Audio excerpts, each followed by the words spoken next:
A survivor of abuse shares his story of his time spent in Letterfrack Industrial School, County Galway, Ireland. A book written in his own words by William Cauley, the Candlelight painter and poet. In Rispun in the Borstal. I was sent to a borstal in Letterfrack, County Galway for 4 years in 1966. I went in when I was only 12 years of age and came out again when I was 16. That borstal was the cruelest and most horrible place I have ever had the misfortune to spend time in. I have no wish to describe the punishments that went on in these borstals because they only bring back terrible memories. Some children were beaten with sticks and leather straps. Others were punished by being soaked in freezing cold baths.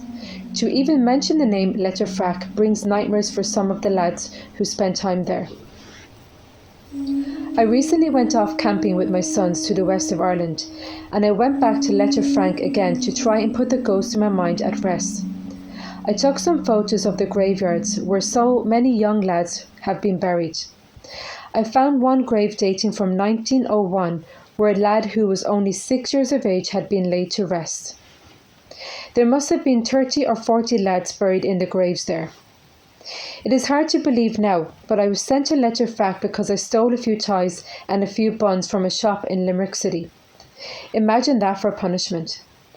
Nowadays you see drug dealers and murderers going into prison and they are released after a couple of years. Back then, people who were only children were locked up and sometimes they had only stolen things in the first place because they were corped with a crullus, killed with hunger. We worked really hard in that reform school, making things for the local community. We did tailoring, blacksmithing and all sorts of agricultural work. We even wired mattresses.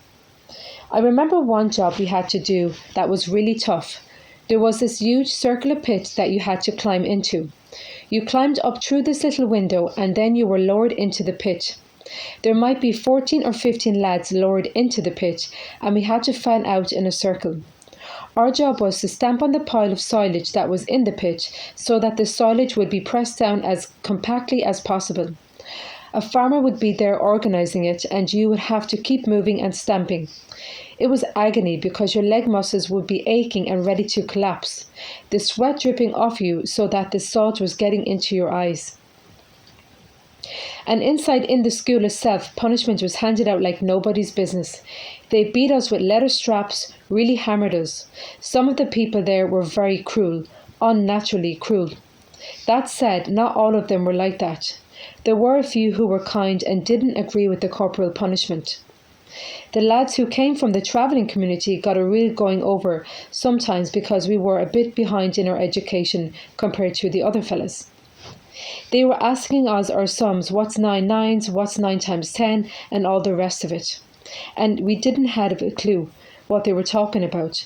Here we were, travelling children in off the road and just put into this place without mercy and without an ounce of education.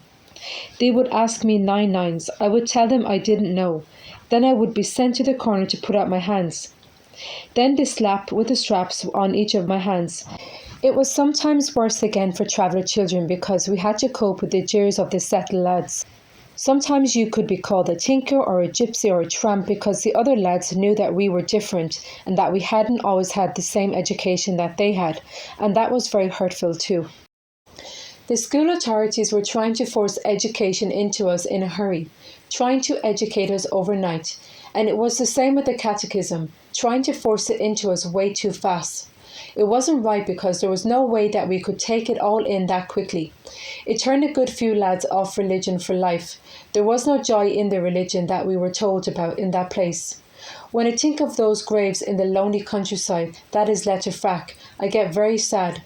All those poor misfortunates who were buried there and who knew nothing, only a life of misery. Many of the same lads' parents were probably dead and they were put into some sort of a home, and maybe they were run out of this home then so that they ended up in an industrial school like Letterfrack. I think Ireland was all crazed up as a country at that time. I don't think the government of that time even knew what it was doing. Everything was confused and mixed up. The country was poor and the government had no money, and so they just abandoned all the work of looking after people to the clergy. And what was crazier still was the fact that you could be sent there for the smallest of crimes, stealing food or something. The punishment didn't fit the crime, which was a pure sign that those times were a time of confusion for Ireland as a country. And a good few fellas never really recovered properly after their time there. Surely their time in there must have affected their minds in some way. Don't ask me how I recovered after my few years in there. Deep down I must be as tough as nails really, because the truth is that I am after going through the mill. I'm after going through the hard mill, and I'm only halfway there yet. You could say that I have been going through the mill since the day I was born. I must have about 300 lines on my face from all of life's worries. Getting carved in the wristband, getting beaten in Borstal. I never saw my parents during the whole of the 4 years I spent in Letterfrack, although I did get a letter from them every now and then. They were free travelling around Limerick and the southern counties, while I was a prisoner inside the walls of the reform school. Like quite a few other lads who were in the reform school, I tried to run away. It wasn't such a good idea though, because I got one hell of a going over when I was caught. I ran over 25 miles across the mountains in my pyjamas. That is how keen I was to get away from there. I had nothing to eat during my marathon journey, and I just drank the water that was in the mountain streams to keep me going. I was really fit back then from playing football in the streets of Limerick, and so I made it as far as Westport in County Mayo, where I was eventually caught. I suppose I was lucky that I didn't disappear in a bog hole somewhere, never to be found. The fact that I was used to country living from my family's travelling days was probably what saved me, so that I didn't go down a bog hole. I often remember getting some heads of cabbage from the garden and smuggling them into the dormitory to eat. That was how hungry we were. We were happy to chew on the raw cabbage. One night there was another lad there who had smuggled some cabbage in, and when the lights went out he put his blanket over his head and started chewing. I was envious at that moment, and I was thinking to myself, I wonder would he ever throw a leaf of cabbage over in my direction. Within a minute I was glad that he hadn't, because the only problem about eating a head of cabbage is that it is very noisy business. Wasn't your man spotted by one of the brothers who was wearing a pair of runners?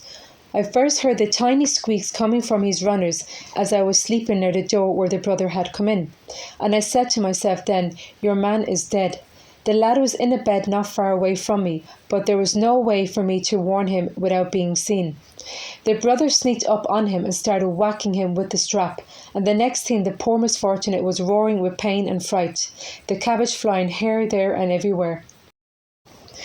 We were very hungry in that school, but as far as the outside world was concerned, we were getting the best of grub. Sometimes a visiting committee would come to examine the conditions of the school and see that we were well looked after, and lo and behold, what did we get on that day of their visit but the finest of grub? We would receive special meals and we would be kings for a day. We would even get ice cream on that day, something which was a treat then even for children who weren't in an industrial school. When their visit was over, however, it was back to square one, the leather straps and the cruelty. There were some punishments that didn't involve physical cruelty. One was when they used to show a picture in the hall of the college that was used as a cinema every month or so. If you were being punished for something, your back would be turned to the screen so that you were left only with a good view of the projector. And if you were the punished one, you would be sitting there saying, "What's going on now? Did anything happen? Who's got shot?" And the other lads would be slagging you because you couldn't see the screen. When I think back on it now, I think that it was just very sad that that sort of thing went on. It goes through your heart when you think about it. There were some of the school authorities who were nice though, and don't let anyone tell you any different. I remember one brother who was very nice and friendly, and like me he was mad about sport. I won the cross-country competition there one year, not the day I ran away mind you. This race had about 200 lads taking part in it, including lads from the local parish of Letterfrack.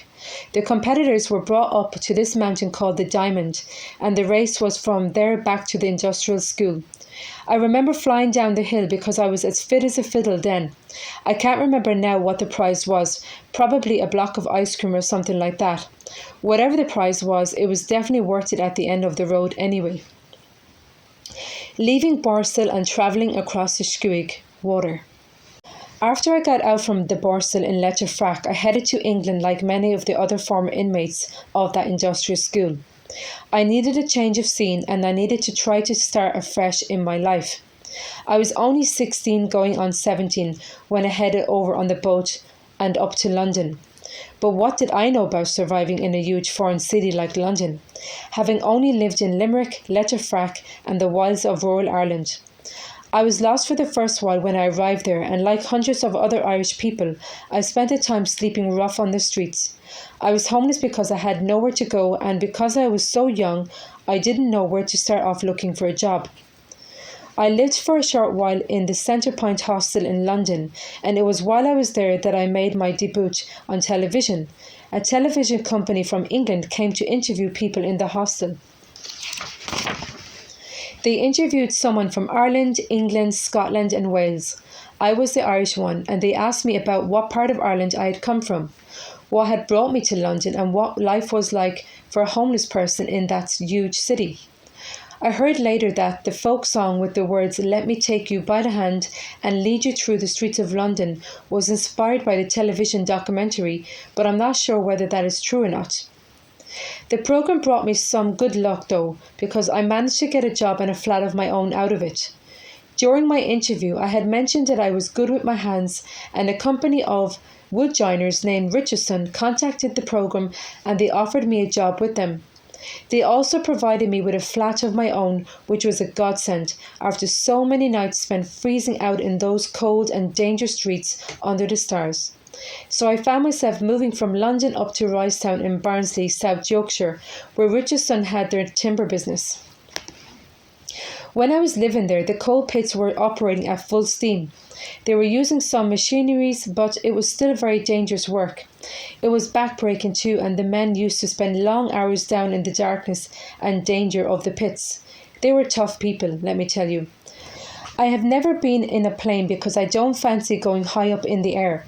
In the same way, I didn't feel like getting lost under the ground either, and so I decided to give the coal mining a miss and stick to the wood joining. I was in the construction side of things like so many of the other Irish who emigrated to England at that time, and I learned a lot about timber and the wood joining business while I was working there. To have a healthy mind is to have a healthy body. That's what they say.